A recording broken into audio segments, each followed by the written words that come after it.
Hello and welcome into another edition of the NFL Roundup Podcast. I'm Shane Stanley, joined again by John Hepso. Hello.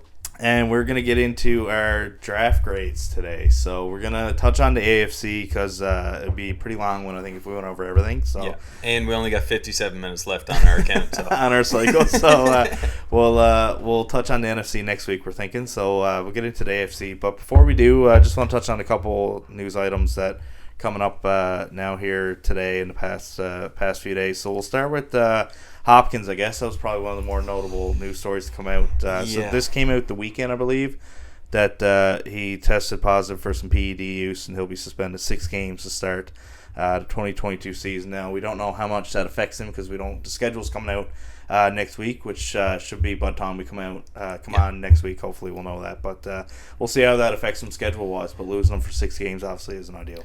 Yeah, like he did this test back in November, believe it or not. Yeah, I saw that today. And I guess he's been trying to fight it ever since. Well, he's trying to figure out what happened. He's thinking he ate something that had something in it or something Weird, like that. Man. But yeah, he seems pretty confused about the whole thing. So I don't know. I mean, I kind of believe him in a way.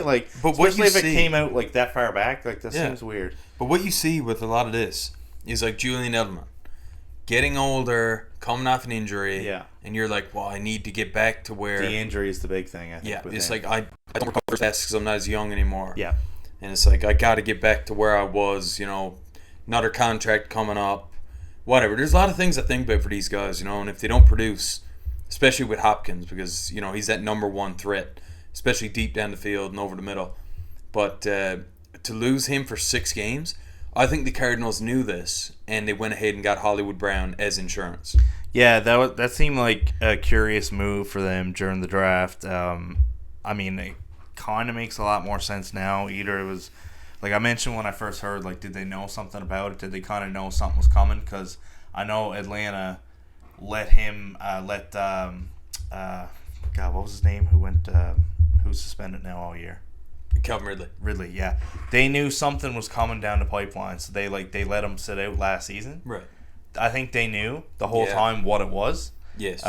Waiting for a decision by the league. Yeah, so that had a lot more impact than what it seemed at the time. At the time, it was just mental health or whatever. But I think they knew what was going on. So we'll see. I don't know. I feel that that's unfortunate for them, and I don't think Hollywood Brown's anywhere near the impact player that Hopkins is. Now, when they get them both back, obviously they got a pretty good core there. He did have 80 receptions last year. Hollywood Brown, and that's in an offense where they're mostly running the ball, Yeah, so. Yeah, that's true. So he's solid production. Yeah, right? Yeah. Now, I think Murray had a lot to do with that too. I mean, obviously he's been a little bit distraught lately with the team. Yes. So I feel like that has a lot to do with it too, bringing in someone new that can impact their offense, and I think probably knowing that this was coming at some point down the line too had an impact on that. But yeah, I think it's a good move. I mean, they definitely, like we mentioned, that was one of our teams that was probably on the losing side so far because they didn't do anything. Yeah. So but to make a big splash was better late than never, I guess, in this instance to make some sort of move. Yeah. And I guess in other news, we got Tyrann Mathieu signing with the Saints. Yeah, Shane, you called this one a fair while back. Yeah, we kind of seen this one coming. I mean, they lost Marcus Williams. He's from New Orleans. They lost Jenkins too. He retired, right? Yeah. So I mean, this it really made sense on paper. It never seemed like he was going back to the Chiefs. I mean, more of a team friendly deal than what I thought. Yes. Was well, coming. he was on some radio show and he said that I would have taken less money to stay in Kansas City because he loved it there. He thought it was great, but the team just never... I guess there was no contact between the agent and the team. It was kind of a weird situation. I guess they just assumed he was looking for max money or something. Yeah. But ultimately, he would have took a discount. Well, we'll get into the Chiefs draft too, but it seemed like I don't know if they wanted to go younger or, this is kind of take a bit of a loss this year again, as we said, to kind of extend now 3-4 years now. If these guys all work out that they had with their high picks and stuff, and they went mostly defense, this could pay off for the next 5 to 10 years, but they might take an immediate loss without him. Obviously, a leader on defense too. So, in terms of the Saints, I mentioned obviously you weren't too thrilled that he went to New Orleans, cheering for the Bucs or whatever, but I just feel this is the same defense it was. Like they always had a strong defense. They lost a couple pieces, now they gained one back. I think really it's a net, not positive or negative. It's just kind of as it was, Yeah. So I don't dislike or like the move. I mean, it makes sense for both sides. I don't think it really moves the needle a whole lot in terms of the Saints. Yeah, really don't. I did want to mention quickly that we've got some international games announced earlier this week. Yeah. We got the Broncos and Jaguars in London, the Giants and Packers in London, 49ers and Cardinals, Mexico City, the Bucks and Seahawks in Munich, Germany, which I think this might be the first game in Germany. I think it's the first ever regular season game in Germany. Yeah, so that's pretty cool. Apparently, the Seahawks are really big over there. Yeah, really? Yeah, apparently, Okay. yeah, it's one of their teams that have a really high fan base, and in factory, and obviously Tampa Bay is going to have a large fan base now, Brady and all that. So yeah, it totally makes sense there. I think the Bucks were actually one of the teams that were named the Germany teams. I think the Patriots, ironically, was the other one. Okay. So eventually we'll see a Patriots game there, maybe next year or something like that. But Nice. they'll start off with this. So this, it makes a ton of sense. Like I said, apparently Seattle's big there. I mean, like I said, it's not a marquee game per se, so they're not really. It should be a one-sided game. We're thinking right now on paper. So why not put some intrigue into it with that over there? I don't know if it's a big like soccer stadium or whatever. I don't know how they're setting it up. Yeah, it must be a bigger venue. I'm assuming now. But to me, the best international game, one played in London, Vikings and Saints. Mm-hmm. I feel like that'll be a good competitive game. A lot of people will enjoy it over there. Yeah. They don't get to see this very often. This hard hitting. Now I guess they got rugby and stuff over there, but football is a little different. So hopefully we can get some interest over there. Yeah, I think that we were thinking about doing an update on our standing picks now for all the teams that we think we kind of did we were saying way too early. Now we're going to do it way or too early. But on paper now, you think that that's probably two teams that are going to be battling out for a wildcard spot too. Yeah. So like it's actually. It's not a great team and a shit team. Yeah. Like the Green Bay game, Tampa game. And I think these are all on different weeks, right? I'm assuming there. So did it say what part of the season that the Viking Saints was? Or October 2nd. Okay, so that's looking at about like week 5 maybe. Yeah. Pretty early in the season. So pretty early on, but I think down the line that may could be a head-to-head matchup or something for like seed 5 or 6 or something. So keep an eye on that game for sure. Yeah.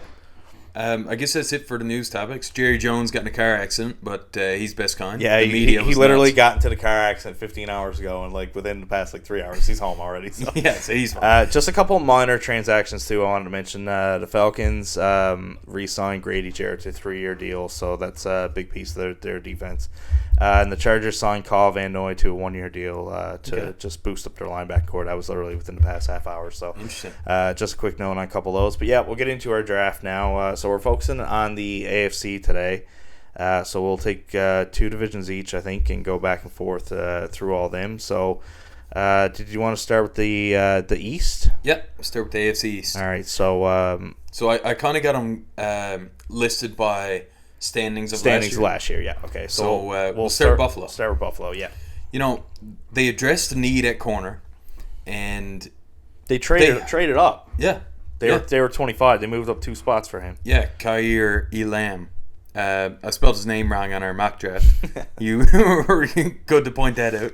Yeah. Would have made me look like an idiot. But either way, they got a good corner there, and I think they are hoping James Cook can turn into their lead back because Singletary's not the best back in the world. It was kind of a hole for them. Mm-hmm. And they did get a wide receiver you had mentioned that was an A+ rating by the website you were looking at, right? Yeah, Khalil Shakir. I heard his name kind of floated around as like one of those late round guys that could really provide impact right away. I think looking at their depth chart now, I mean he's at best would have to step up to a number 3 role if they have injuries and stuff. So perfect to replace Beasley and Sanders. Absolutely, right? Yeah. So I mean Sanders for sure because Sanders was number 4, so he could definitely provide that impact.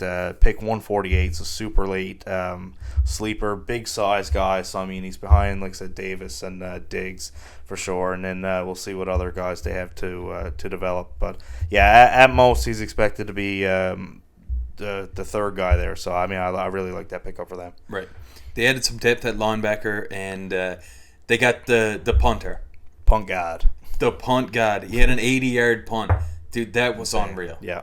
That he's clip of that was nuts. He's like a left-footed punter. I don't know if that affects Oh, yeah? one way or the other, but like I guess if you're kicking a certain way, if you're like your spin maybe, your angle punting, like if you're kicking a certain way, like say Buffalo's really windy. The only thing with that is he went to school in San Diego State, which is California, which is nice weather, and now he's going up to windy ass Buffalo. Okay. I heard somebody mention that on the podcast too, that like that he's a little bit overrated for that reason. Like now he's going up to kicking in weather. Will he be as effective? I don't know, but I mean, obviously, if you kick 80 yards, pretty good. Your leg is good. Yeah.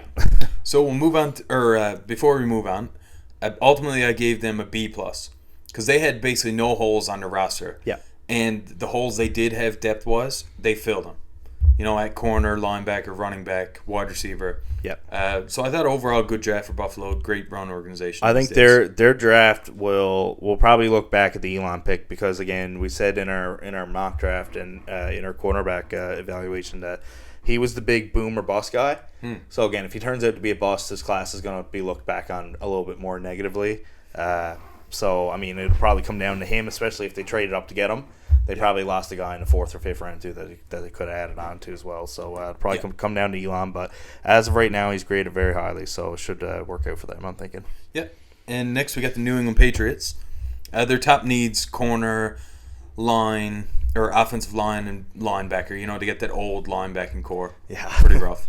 I gave him a B overall because some of these picks could work out, but they were confusing to me. Like, yeah. Cole Strange with the first pick. Strange pick. Yeah, very strange pick. I had to. It was just very questionable because they could have got him in the second round and they could have picked up somebody, you know, a higher value player in the first round. Yeah. It was almost a wasted pick for me. I mean, the Rams are there making fun of him because they were looking at him for pick 104, which is their first pick. Yeah. And they're like, oh, gee, I don't know whether to say they were making fun of New England or making fun of themselves because they're like, we're idiots. We're looking at him at 104. Yeah. Like, I think it was more laughing at themselves, kind of. Yeah. You know? Well, I mean, like, because obviously they thought like they were up on the podium too. I heard something somewhere that they were like loaded Trump too. So, probably. So I don't know. Yeah. Their second round wide receiver, Tyquan Thornton, blazing fast speed. He, the unofficial time, broke the all-time record for 40-yard dash. Yeah, he 4.21. He was the fastest, correct? Yeah. The official time was 4.29, I believe, which is still amazing. So he could work out good. He's more of a deep threat. But Marcus Jones, this pick is so questionable to me because you have a hole at corner, and you let J.C. Jackson go. You choose not to franchise him, but then you replace him with a third-round pick who's 5'8". And he's not going to be able to cover outside, right? Yeah. So unless he's playing the slot, he's going to have issues. Although he's not the strongest corner, he's an amazing special teamer. He had 10 return touchdowns this year in college. So, you know, a phenomenal special teamer. That has something to do with why Belichick liked him. I find it interesting, too, like keeping up with the Joneses here. We've got all Jones on this damn team. Yeah. Mac Jones, and then we got Marcus Jones and Jack Jones. Got them all, my son. But I just want to note, too, Pierre Strong, which was their 4th-round pick, he was the fastest 40 time with running back. So they got the fastest 40 time in wide receiver and the fastest 40 time in running back. And that's not like Belichick to really focus on speed, but they really do have a slow roster. So I like that element of it. And my last kind of confusing pick here is Bailey Zappi. We were watching the highlights, and this guy broke all the records. He almost had 6,000 yards, 65 touchdowns. Yeah. I don't know what his interceptions were, but, man, this guy just played insane. It was against small schools and stuff, so take it with a grain of salt. But my question is he trying to fill, like, a necessary spot on the roster as the third-string QB with Hoyer there? Or is he looking towards a potential starter or backup role for him? This is the question that we'll find out now within, 2 years or so.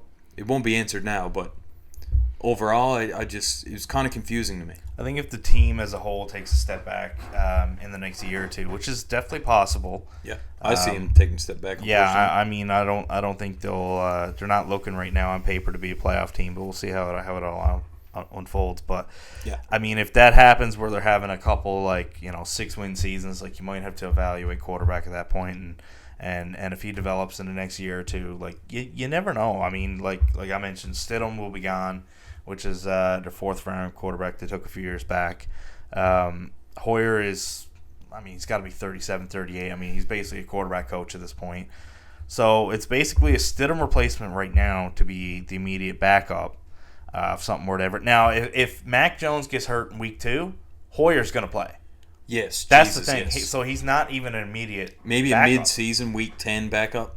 He so, really needs to work. Yeah, I think this year is basically going to be a redshirt year for him. Right. So he's basically just going to be there. He'll probably be inactive every week, and so he's not necessarily taking up a roster spot, but he's there. Right. So that's kind of his role right now. But it's an interesting pick because I wouldn't say round 4 is the time to just take shots at quarterbacks. Every team should almost take a quarterback every year. Yeah, just to have. Yeah, just in case. He's amazing. 6th round or something. Why not? Yeah, screw it. I'm not saying 6th round just because Brady, but that's when the picks are really useless. Yes. Right. So if you can get a valuable some pick, very good value in round 4. I don't know if taking a quarterback that early is necessarily a smart idea, but moving on to the Dolphins here, their top needs: offensive line, linebacker, and defensive line. But I gave them a C because they basically had no draft picks. None. They had 4. And the ones that they did get are really going to have no impact to me. They picked up a wide receiver, Eric Izukanma. Izukanma, all right. Texas Tech is a good school for wide receivers, so it is worth noting. Yeah, so, he's going to be buried on depth chart behind Tyreek, Waddle, Wilson. Cedric Wilson, and... he's the 4th receiver now, so you mightn't see him too much, but definitely rotation-wise, you might get him out there on a drive. Yeah, just a couple drives a game. Just make a note at the linebacker they took at round 3 too was Georgia. So it's another Georgia defensive player. So he was buried on depth chart there. Exactly. So now also look at that. We said that there obviously could be some players from Georgia defense that don't stand out as well because of how strong that defense was as a full unit. So is he that guy that isn't as good as he looks? We'll see. I don't know, but. Ultimately they had 4 picks and 2 they of got them, a rotational 2 guy of them were linebacker. round 7. So even the 2 that they had were kind of shot in the dark. We're just throwing the dart at a dartboard with all the lights off and see what sticks, right? Yeah. And they did take a quarterback in round 7, Skylar Thompson. Yep. So maybe that shows lack of confidence maybe in Tua. But if it was a 4th round or 3rd round selection at quarterback, I'd be more scared. That's exactly what I'm talking about. I think teams in the 7th round like that do this. Yes, exactly. I don't think this guy's going to come in and challenge Tua, but they're just taking him.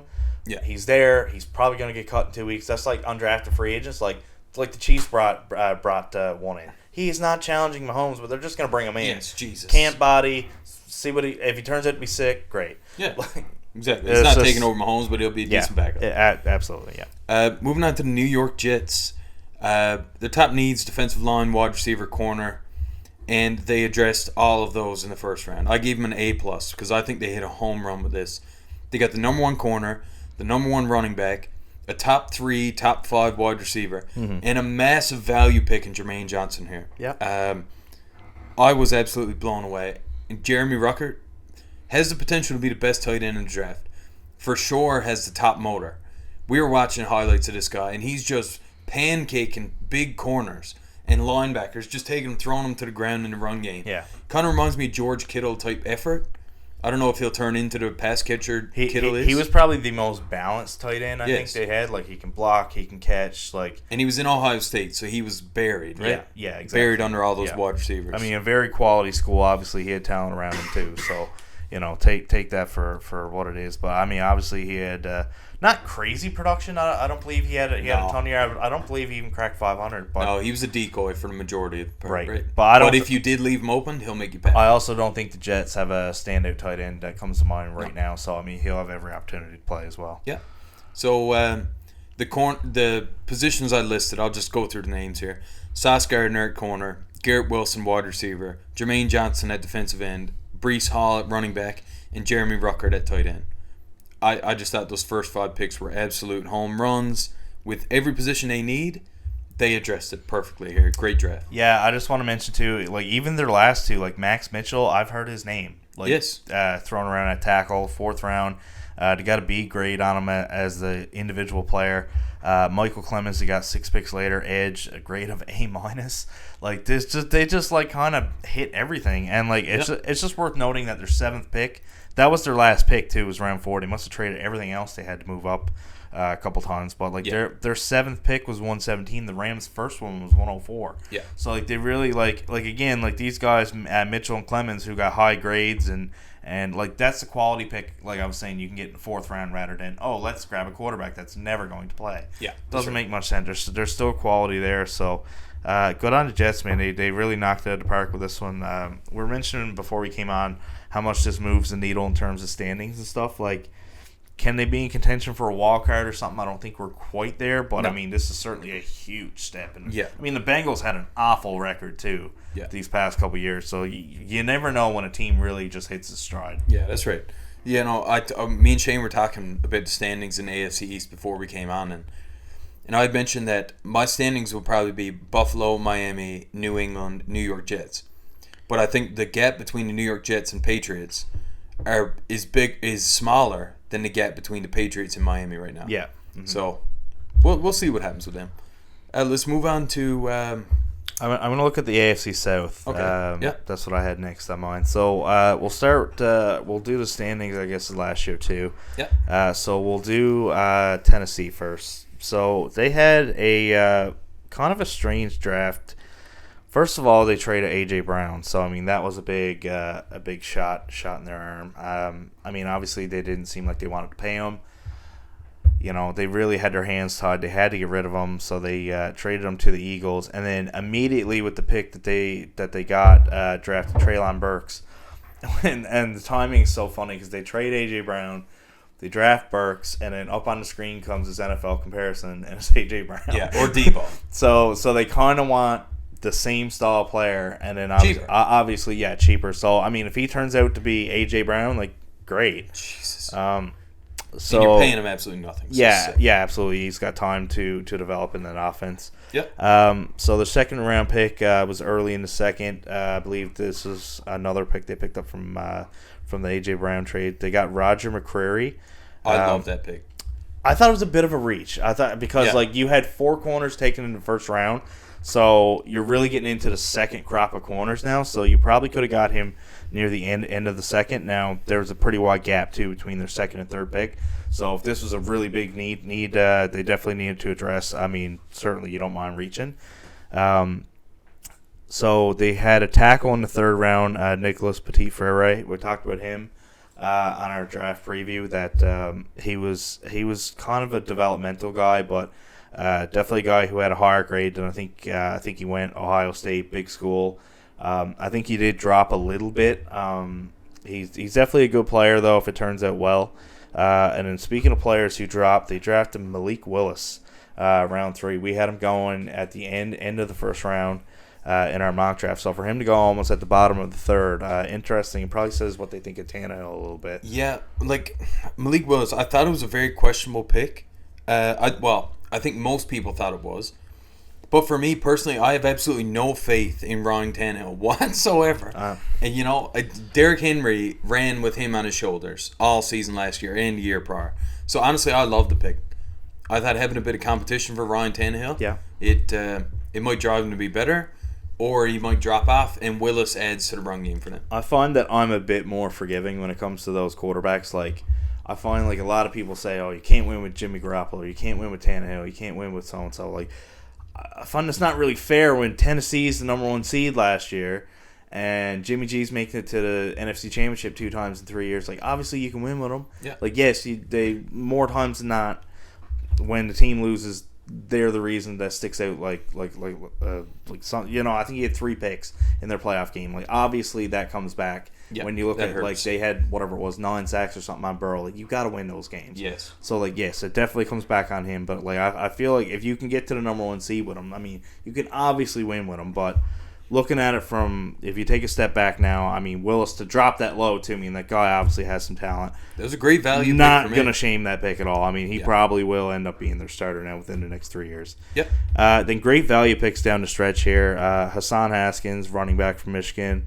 4th round, had a grade of B.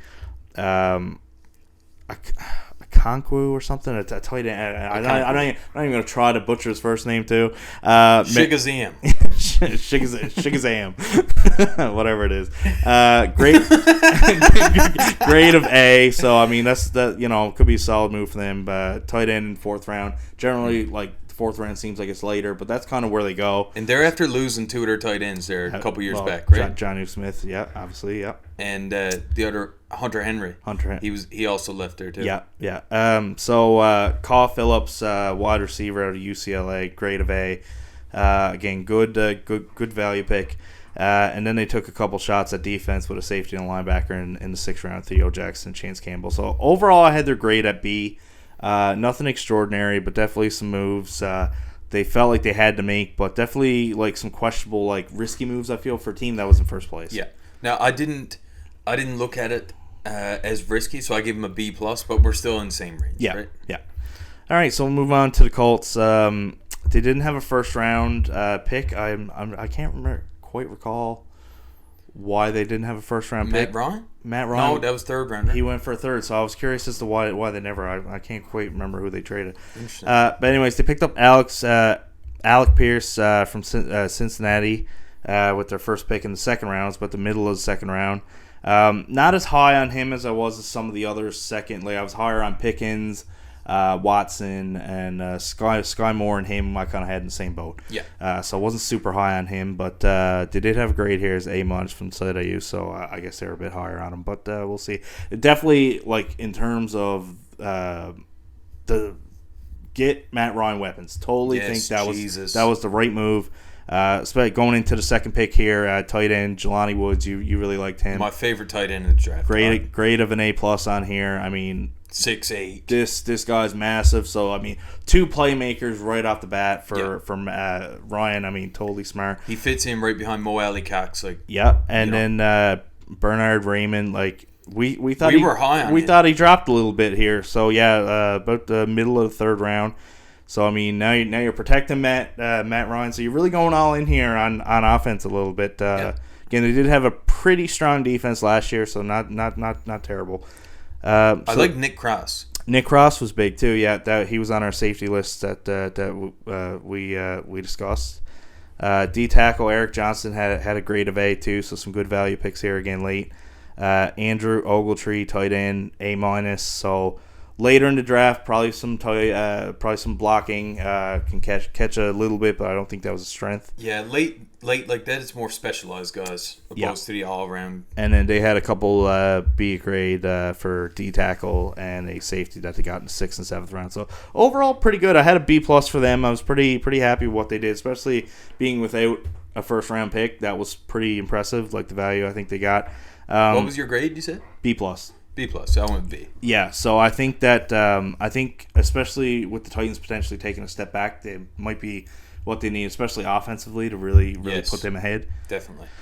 I'm gonna be honest with you. I'm not sure who finished higher between Jacksonville and Houston. I think it was Jacksonville. In standings? Yeah, they had the first pick, but weren't both of them like? Houston had the 2nd pick, didn't they?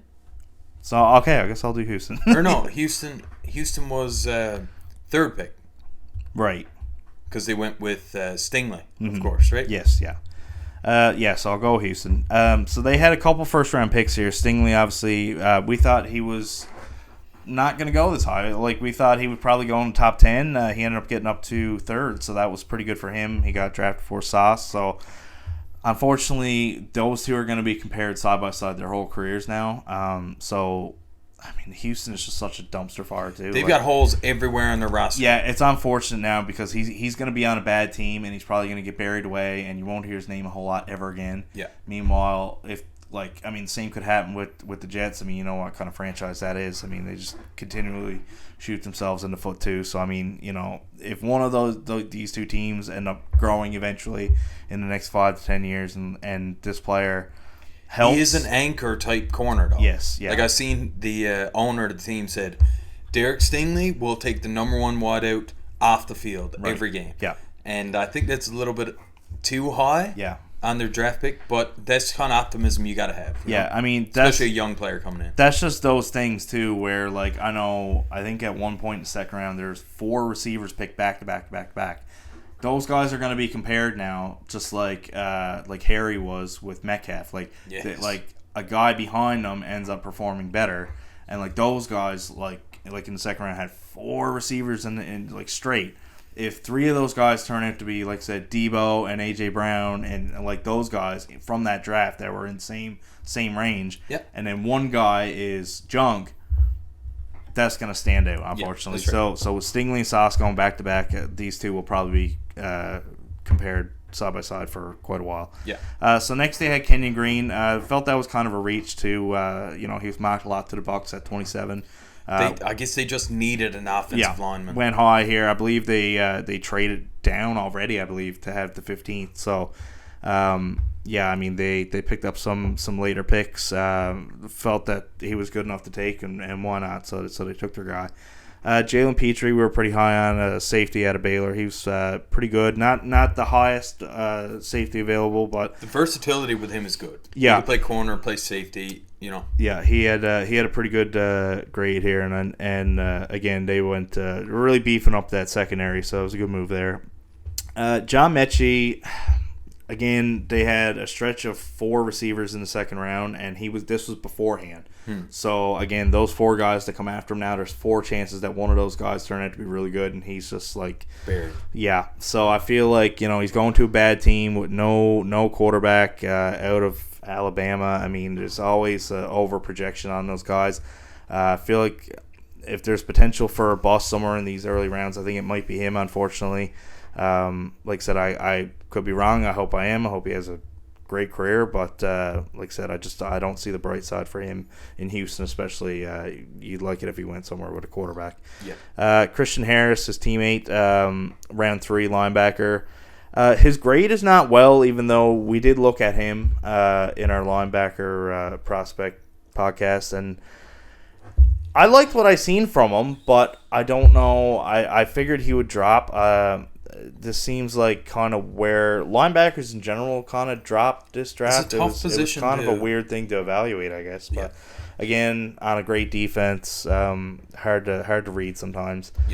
Damian Pierce, round 4, running back out of Florida. He was pretty good. I liked what I seen out of him. I was telling John before we got on, this is probably one of my favorite picks that they had in the draft. Now, where he falls in their depth chart and whether or not he changes that offense is probably little to none. Yeah, we were looking at it, and Marlon Mack and Rex Burkhead are ahead of him. Yeah. Who basically are nobodies now in this league. Which is probably based on experience alone. Yes. Now, Mack, I can see probably getting some wear and tear out of him. Yeah. Burkhead, I just think is too old and too much of a niche back to really take a whole lot of snaps away from him. Agreed. I'm not sure about his catching ability. I know he has some.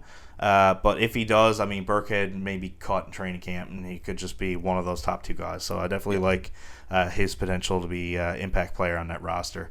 Now, they had a couple of round 5 picks, a defensive tackle and Thomas Booker. That was a B grade, so they're pretty high on him. And a tight end, Tegan Quitterino. Quitteriano. I don't know. Quitterino. Sounds like Italian. I was just going to say that. Grade of a C- on here, so not sure how much of an impact he'll have. And then they took a offensive tackle there late in the 6th round. So overall, I was pretty happy with the names. Like the top 6 names they had, I was aware of and did evaluate myself. Like I said, the lowest one of those people were Christian Harris, who I was pretty high on myself, so I might be reaching on their grade a little bit. I went with an A- just because I liked the players, not the situation they're in. I don't think these guys are gonna change life in Houston. No, not this year, anyways. Like I said, maybe 2-3 years they have another couple successful drafts, bring in some people, get a quarterback that they're for sure sold on. So right now, that's how I feel with them. Yeah. All right. Yeah, I gave him a B. I mean, B. Yeah. I mean, it's kind of hard to really be like, yeah, I really love what these guys did. I just looked at overall impact for next year and the year after, and potentially 3 years down the road, and I just don't see anybody changing life here. That's right. All right, so we'll get into the Jaguars now to wrap up the South. So they had the first pick, obviously, and kind of a stunner. I don't know, was it a stunner? Like, I'm sure a month ago, nobody would have seen Trayvon Walker going number 1. We did our mock draft before he was really climbing, and we didn't even have him in the first round at all. Yeah, like I would have been way more comfortable picking like the surefire, high motor guy, Yeah. high production guy in Hutchinson here to pair with Josh So Allen. again, like we said with Elam and Buffalo, their draft might hinge on whether or not he is a number one guy. Like Yeah. he had the most like raw talent, Mm. but you're assuming that talent really turns into Like physicality. full on and- production, Yeah. and whether or not he gets sack numbers now is a whole other thing. He has on paper the talent to get there. I guess it's more of a projection to whether or not he can get there. Yeah. So yeah, that was the first round pick. They traded back in from the Tampa Bay Bucks to get into the end of the first round. Took Devin Lloyd. I like that pick. Loved him. He was my favorite linebacker, so I really like that move. That took their second round pick, and I believe fourth or fifth, maybe later on. So they didn't have a second round pick, so they did not pick now they went from 27 down to 65.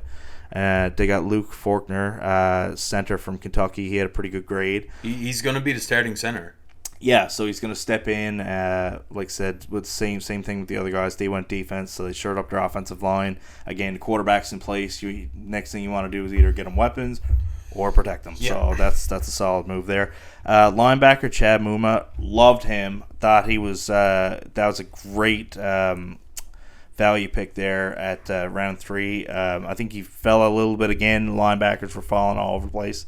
Really liked what I seen at him.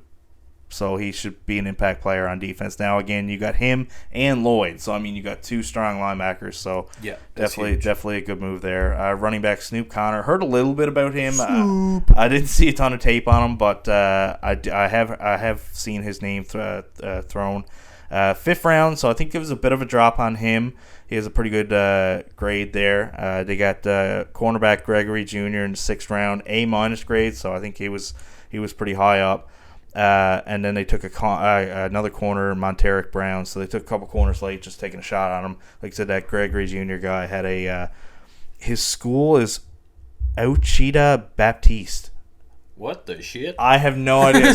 Some church school or something. It sounds like. Wow. I've never heard of anything like so. Okay. He had a high grade Weird. though, so I guess they're okay. Okay. So their overall grade, I had a C plus just because I don't.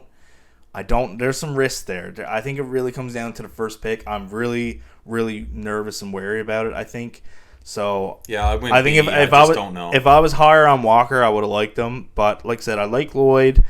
I like the position pick in the center. I like Muma. I think the running back's pretty irrelevant, and He'll be behind, ETN. and the corners could be cut. So I mean, who knows? I mean, it really comes like I like those 3 middle picks, and then if Walker turns out great, that grade might be a bit harsh. But for now, C plus, maybe a B minus. Yeah. So moving over to the AFC North, Cincinnati Bengals. I give them a B plus here. Their team needs corner, defensive line, tight end. They didn't get a tight end in the draft, which I was kind of disappointed in. Yeah. But I didn't really understand the first pick on safety as they just franchised Jesse Bates. Dexon Hill does play strong safety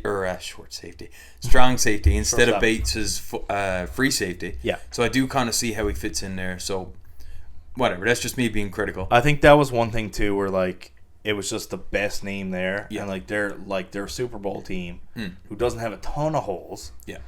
Who addressed their biggest hole in offensive line during free agency. Yeah. So this is a bit of a value pick there. Yeah. Corner Cam Taylor-Britt. To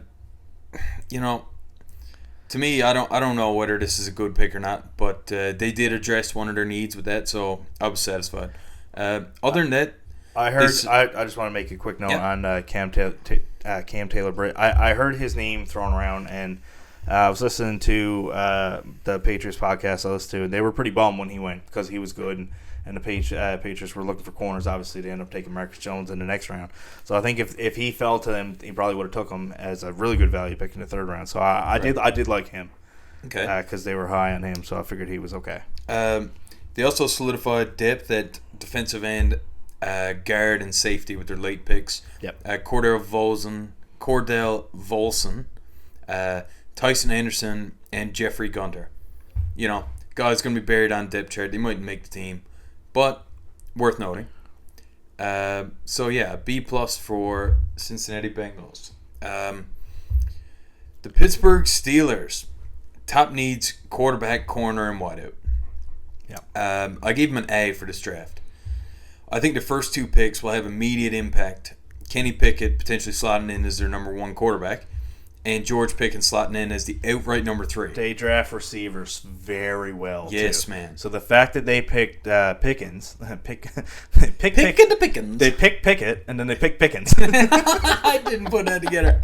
That's sick. Yeah, I heard that on a podcast too. They were like, "This is the stupidest thing ever." Nice. But yeah, like the fact that they were really high on him, I really like his ability to come in and be an impact player right away. Yes. Again, this was the stretch of the 4 guys. Yes. I think it was like from 50 to 54. He was picked 52, so he's right in that stretch. So he'll be immediately compared to like Sky Moore and those kind of guys. Yeah. And I believe David Bell, I think, might have been in that field too. But anyways, he's I think again Georgia, great team. I think his off the field kind of attitude and shit kind of brought him really down. I thought he was maybe a end of the first round guy, but Pittsburgh kind of dealt with the same thing with Chase Claypool. I think we brought up his name when Green Bay was picking at the end of the first round. Yeah. So I thought those 2 picks were phenomenal. Yeah. The high grade here at A is based on the future success of the team impacted by these 2 first picks. Their defense is solid and their offense is lagging behind because they didn't have that number 3 option. Mm-hmm. Now they do. Like they had Washington there slotted in as number 3. But Pickens will slot in at number 3 now and could potentially be the number 1. And they picked Calvin Austin too in the 4th round, who has a high grade too. So again, they usually take guys who ended up panning out. So that could be two great picks. Other than that, they kind of added depth at defensive line. They took a fullback in the 6th round. That's interesting. Yeah, you don't see the fullbacks getting any love lately. Pittsburgh's the team to do it though. They're always like this. Them or New England. Yeah. So an A grade for Pittsburgh. I'm excited to see what they're going to do this season. Yeah, I like them as well. The Cleveland Browns. Oh, Jesus. Team needs defensive line, wide receiver, linebacker. I just gave them a C+. Absolutely no impact here to me. They had a lot of picks. They were just late. They were late, yeah. I don't see any immediate impact here with any of these picks. They were left with no draft capital after the Deshaun Watson trade. No, I was wrong with David Bell. He went here. Yeah, he dropped. He's. I realized he went. He's so one late. of the question marks, right? So we'll kind of see what he turns into. Amari Cooper's the number 1 guy there, so maybe he attracts some attention. And this guy was able to, shine a little bit. But other than that, they took a corner, defensive end, Martin Emerson, and Alex Wright. There's more depth pieces. I thought they added depth at corner, defensive end, defensive tackle, and wide receiver. But if injuries come to hurt the Browns, they'll be vulnerable at all these positions due to experience. So, I didn't love their draft. I like Jerome Ford. Yeah, I was gonna say that was the pick that stood out to me just because how late they got him. Damn near the 6th round. Yeah. And he was on our prospect list that we went over for running back. So I mean, for him to drop that far, solid. Yeah, it's going to be interesting because they do have Chubb and Kareem Hunt there. Yeah. So are they trying to avoid paying one of them by bringing him in? That's what I'm assuming. Yeah, potentially. Yeah. So let's get to the Baltimore Ravens, who I thought, like the Jets, I thought they hit an absolute home run here. Yeah. Questionable at first. Yeah, at first I had no idea what the hell they were doing. The Ravens made some phenomenal moves here in the draft. But there's still a hole at wide receiver, and I'm not sure how they're going to fill it. They get the best safety in the draft in Kyle Hamilton, as well as a career center in Linderbaum. The pick of Kyle Hamilton was kind of weird for me, as they just paid Marcus Williams in free agency. Yep. If they can coach him to play strong safety opposed to his natural position of free safety, then I do kind of understand. But with Jalen Green, wide receiver Jahan Dotson, and wide receiver Traylon Burke still on the board here, I might have gone in that direction. I think this was just another instance of he is so talented, we have to take him. Yes, yeah. And, Linderbaum, too, I think he dropped. He did, yeah. Right? He did. But, although David Ojabo, who they took in the 2nd round, edge rusher, had a serious injury, he will have immediate impact once he gets back in the lineup. Yeah, for sure. He was a potential top 20 pick prior to the injury. I love the double tight end selection in the 4th round.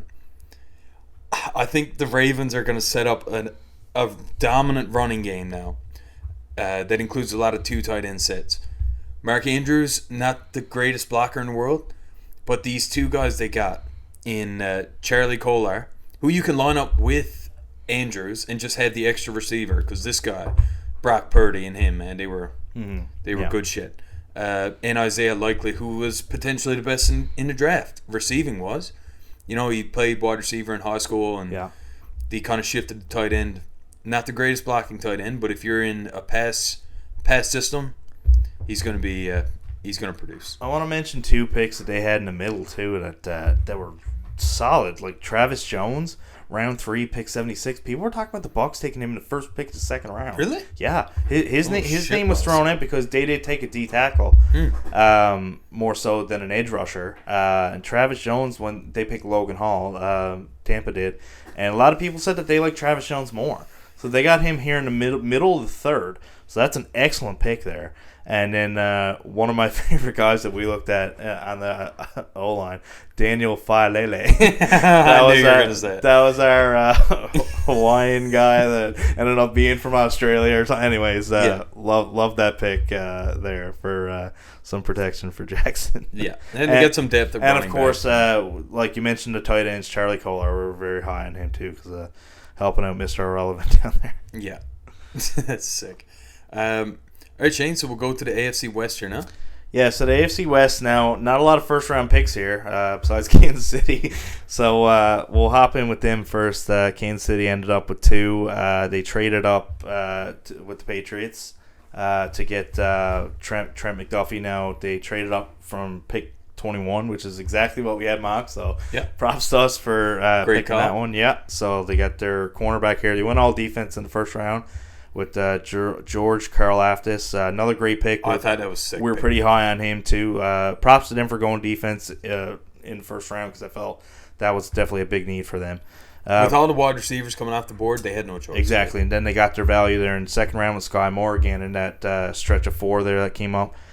Brian Cook, safety at the end of second round again, going defense here. Not the highest grade they had on him, but I think we liked him when we're talking about safeties. He's a good depth pick. Yep. I really like their linebacker they got in the third round, Leo Chenal. Good value here again. Linebackers were just dropping all over the place, and I think a lot of them, if they pan out, will just be phenomenal picks. And then down the stretch here, a couple corners with A grades too. So if they pan out again, they just went all out on corners. 4 corners. Darian Kennard in the 5th round, like we went over him in the O line, 5th round, 145. Again, he dropped just fantastic. A running back from Rutgers in 7th round that had an A grade. Isaiah Pacheco or Pacheco, I don't know, whatever. I have no idea. No, Pashko or something. Pashko, yeah, whatever. Anyways, very good. One of the best drafts of any team. I also had an A. I thought they hit a home run. Very, very solid. Based on what they needed, I think they hit a home run. Yeah, I think so too. All right, so we'll move on to the Charger. Or no, I believe the Raiders. Yeah, because the Raiders beat them, squeaking to the playoffs. So again, no first or second round pick here. So not a whole lot to go off here. Dylan Parham was their first pick. He was pretty high on our O-line list too. I believe I see his name around in the third line. Third line hockey. Third round, they picked him. They had Zamir White, a running back, in the 4th round. A couple D tackles then in the 4th and 5th. Neil Farrell, Matthew Butler. Then just a couple picks in the 7th O-line and running backs. Not a whole lot to see here.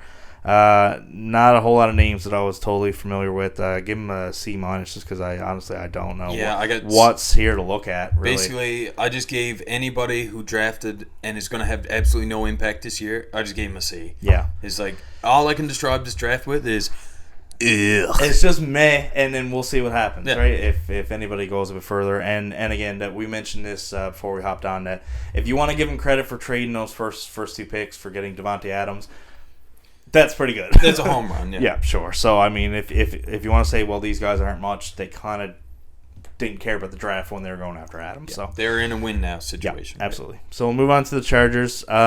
So, again, once you have the quarterback in place, the best thing to do is get them weapons or protect them. Zion Johnson, 1st round, pick 17. Again, maybe a bit of a reach for a guard, but solid pick. Great player. Very great player, yeah. So they didn't have a second round pick, so dropped down to the third round here. JT Woods, safety out of Baylor, didn't have the highest grade. So we'll see how that pans out. Running back Isaiah Spiller, really liked him. He's very shifty back, quick. Pair him with Eckler. Yeah, absolutely. He'll be like the second back there, or in case of injury. A+ grade to get him in the fourth round. Defensive tackle Agbonia or very Agbonia. D tackle out of UCLA. Then they got an offensive lineman out of Georgia with an A grade in the sixth round, and then a couple defensive backs in the sixth and seventh round, and another fullback coming off the board here, round 7. Sure. Xander Horvath in seventh round, A- grade for a fullback. So I don't know how you evaluate that. So I give him a B- because there's no real not a huge. I like Spiller a lot, and Johnson's a talented player. So I mean, those are the really only two that stood out. Overall, B-. They didn't have a whole lot to work with here. Again, they were a team that made a huge splash in free agency, so not a whole lot here to work with the draft. So they kind of did their impact elsewhere. I'm actually happy that they didn't give up. They didn't sell the house to get Khalil Mack. Yeah. It was. Exactly. It was second rounder. Is it perfect? Right. Yep. Yeah. And again, if you want to say, well, they could have got someone who could be good in 2 years in the second round, or maybe this year, but not as good. Or you can have an impact player right now, right away. Yeah. You got the offense for it. You don't have to pay your wide receivers an insane amount of money right now. All right, so to close out the AFC now, we'll look at Denver again. They don't have a first-round pick now because of the Russ Wilson trade. So they got a linebacker, Nick Bonito, out of Oklahoma, very end of the second round. Perfect person to replace Shelby Harris. Absolutely, yep. Tight end Greg Dulcich. He was pretty good. I liked him.